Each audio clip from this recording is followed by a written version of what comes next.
Buongiorno a tutti, bentornati a Liberamente, variazioni e scorribande qui su Radio Libertà. Allora sapete che da queste parti siamo dei fan scatenati di Giuseppe Conte come personaggio dell'intrattenimento, del cabaret, addirittura dell'avanguardia. Sapete che abbiamo riconosciuto la sua notevolissima arte di indossare maschere intercambiabili, l'abbiamo chiamato uno, nessuno e 100.000 Giuseppi, perché ovviamente è uno che passa in mezz'ora da governare col PD a governare con la Lega, l'inverso da un punto di vista cronologico, ma è altrettanto, diciamo, controintuitivo da un punto di vista politico. Comunque è evidente che balla sopra il principio di non contraddizione. Insomma, siamo nel campo della commedia dell'arte.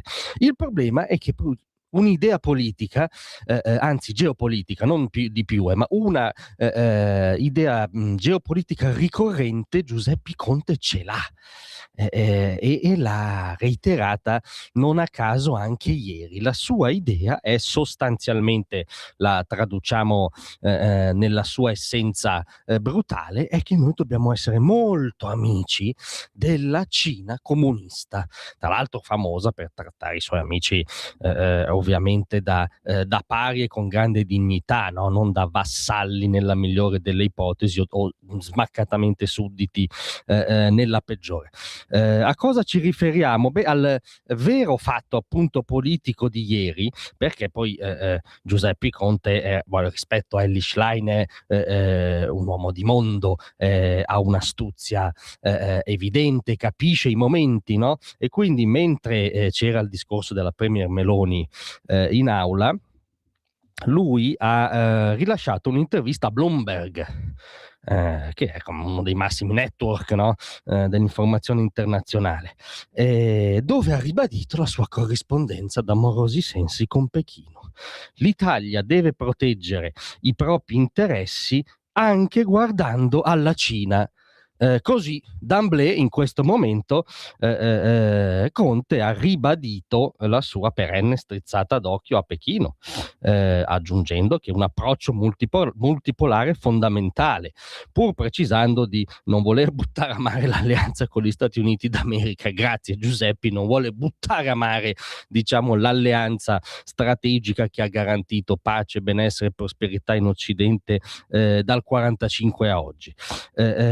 Ma bisogna aprire anche a Pechino, sostanzialmente, no? È un po' come sempre che tutto sta insieme, però tutto non sta insieme da un punto di vista geopolitico. Però a quanto pare per Conte sì, ricordiamo che da Presidente del Consiglio lui in aula, non come dire un'indiscrezione, il suo vivo virgolettato un giorno che riferiva in aula, teorizzò l'equivicinanza o l'equidistanza, mettetela come volete, tra Stati Uniti e Cina, cioè tra due modelli antitetici e tra anche i due giganti che si stanno sfidando per l'egemonia globale. Per lui pari sono, insomma, basta che lo ricevano e, come dire, possa andare al ristorante con qualche esponente o emissario di questi governi.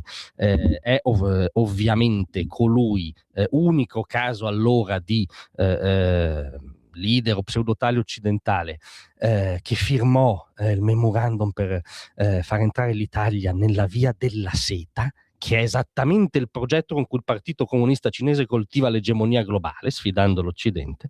Ricevette per questo il compagno Xi Jinping, tutti commossi in Italia con tutti gli onori, e insomma è dichiaratamente ormai il frontman di quel partito cinese molto ben incistato nell'establishment progressista italiano, da Romano Prodi, che ha cattedre, voglio dire, a Pechino, a Massimo D'Alema, che era alla parata, no? Recentemente per l'anniversario della rivoluzione comunista. Insomma, tutto un certo establishment che chiaramente guarda verso la Cina.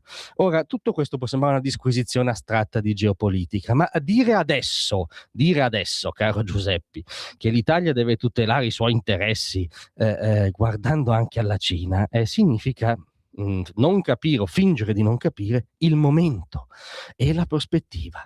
L'Iran, non si sa come andrà a finire. Quello che si sa è che è un tassello, è un capitolo della grande sfida futura tra Stati Uniti e Cina, perché la Cina il vertice, il riferimento del cosiddetto asse del male, non lo vuole chiamare così Giuseppe perché molti sono suoi amici, l'asse delle autocrazie, via, è difficile negare siano autocrazie, e non a caso la Cina ha fornito intelligence, assistenza anche diplomatica all'Iran e ha eterodiretto anche le posizioni dei Pasdaran nel negoziato, perché è il riferimento del regime iraniano. È il regime che permette a Putin di continuare il suo sforzo bellico, è insomma il competitor globale.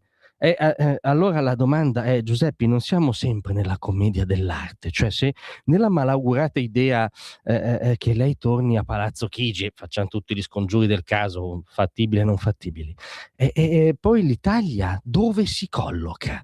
Cioè fuori da questa pochade in pochette, scusi il gioco di parole, a che mondo guarda? Noi speriamo non al mondo che ha i laogai, cioè i campi di concentramento, il partito unico, cioè il partito comunista cinese, e che pensa di estendere il suo impero anche sconfinando in quella parte di mondo dove c'è quella cosina che si chiama democrazia.